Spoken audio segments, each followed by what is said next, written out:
Ayun mga kababayan, Luzon, Visayas, and Republic of Mindanao, Province of China ni Digong. Ayan, so mga kababayan, meron lang po akong gustong reaksyonan patungkol nga dito sa content no ni Aling Marie sa TikTok na kung saan mapapaisip ka po talaga kung 'di ba? Actually mga kababayan, bago ko po reaksyonan ang video na to ni Aling Marie, magbigay lang po ako ng aking sariling intro na kung saan meron tayong kasabihan mga kababayan na magkaiba po ang relihiyon sa batas ng Pilipinas. Kapag sinabi nating relihiyon, ang bawat relihiyon sa Pilipinas ay marami po. Nangunguna po dyan ang Katoliko, sumusunod po dyan ang Iglesia ni Cristo at iba pa. No? So marami.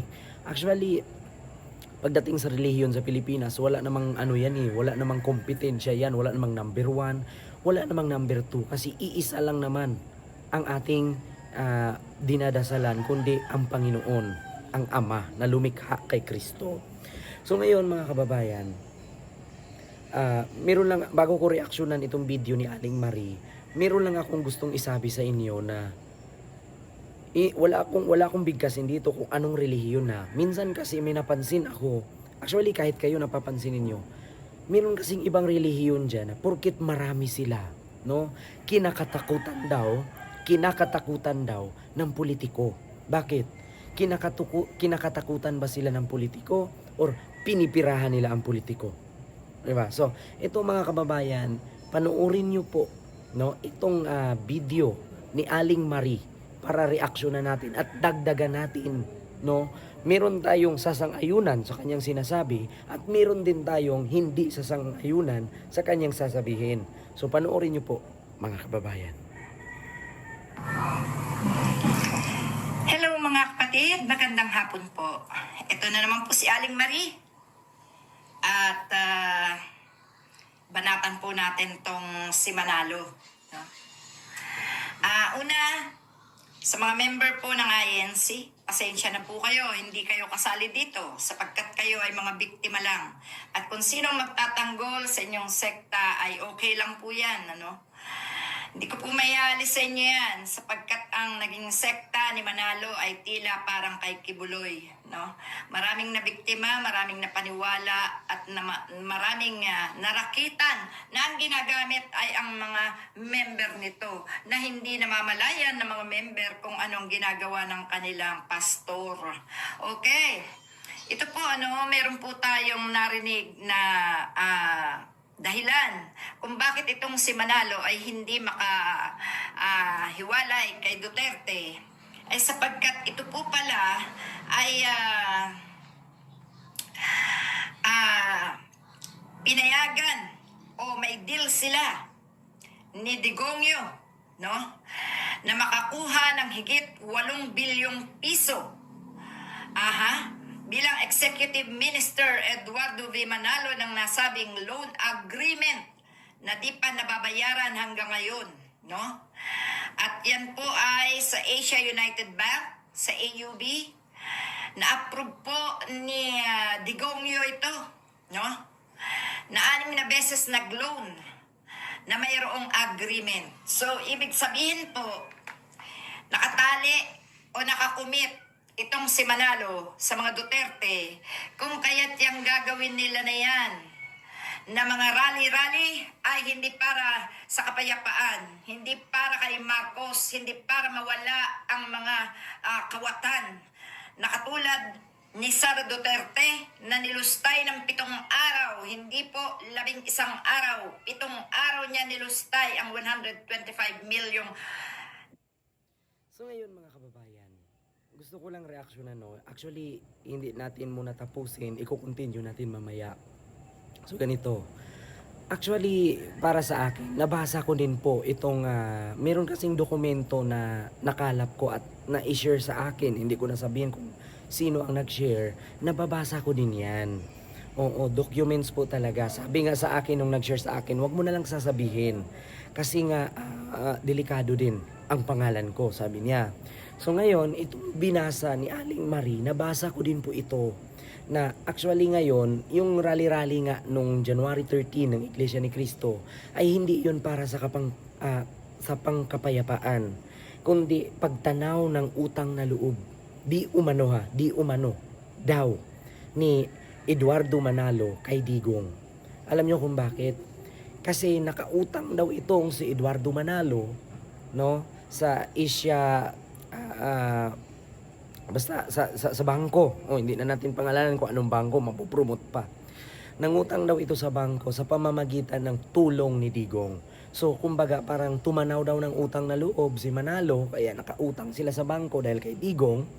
So, ngayon, yung rally nila, actually, hindi naman po bobo ang mga loyalista at hindi po bobo ang mga Pilipino na ayaw kay Sara at kay Digong.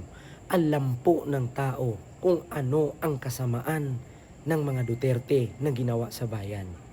So ngayon, hindi po natin masisi kung panatiko ni Eduardo Manalo si Digong. Hindi naman po natin siya binibigyan ng bigas para kainin. Hindi naman po natin si Eduardo Manalo pinakain para kaya nating diktahan kung ano ang kanyang desisyon sa buhay. Buhay niya yan. Ministro siya. Siya yung leader dyan.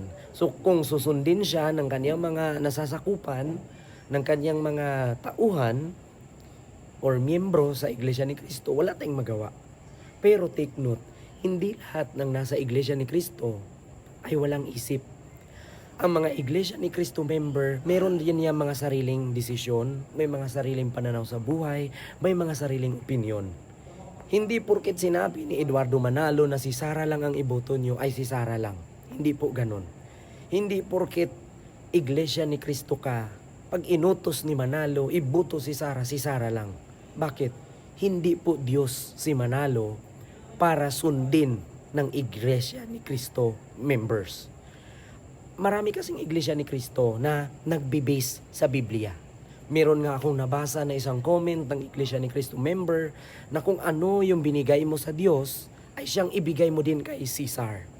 So sa madaling salita, kung pera ang binigay mo sa Diyos, pera din ang ibigay mo kay Caesar.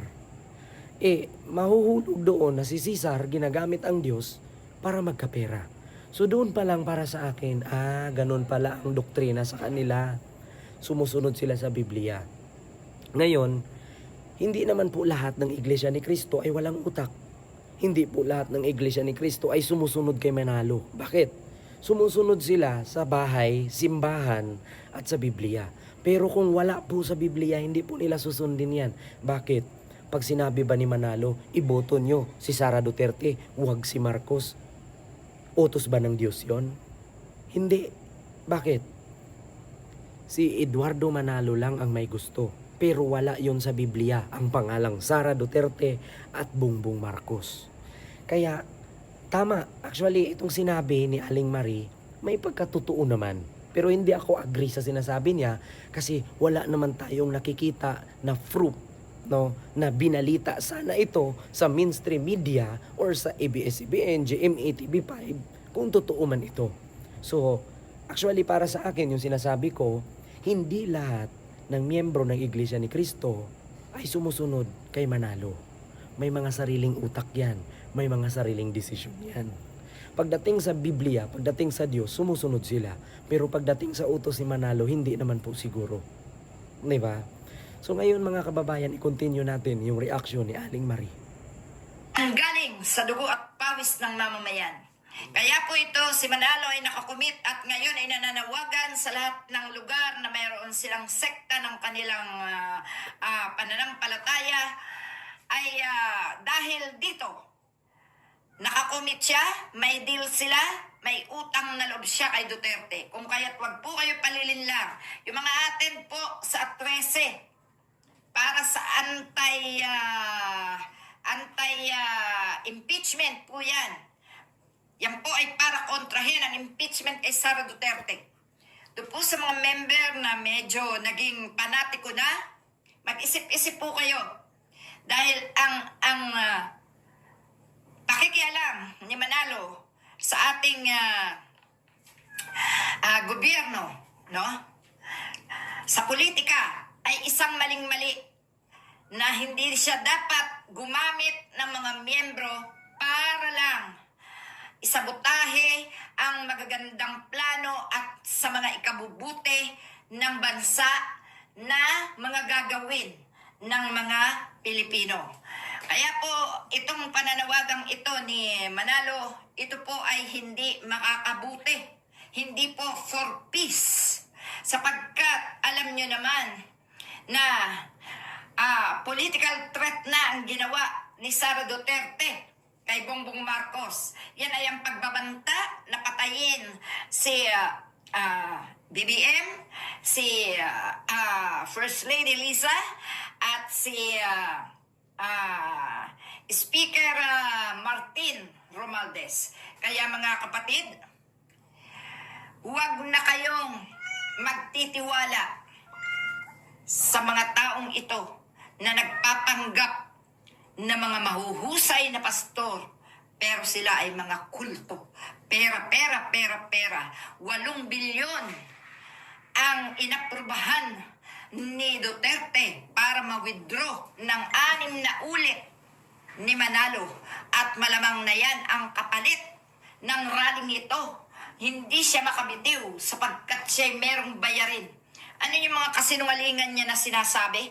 Ito mga pagpapanggap nila, no? Pakinggan niyo po ito. Iglesia ni Cristo Yan. ay walang utang kahit nasaan bangko. Oy, teka, may 1 billion pesos na loan ng INC para sa Philippines.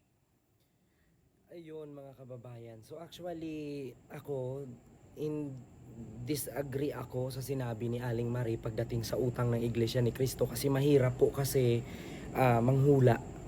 Actually wala naman tayong proof.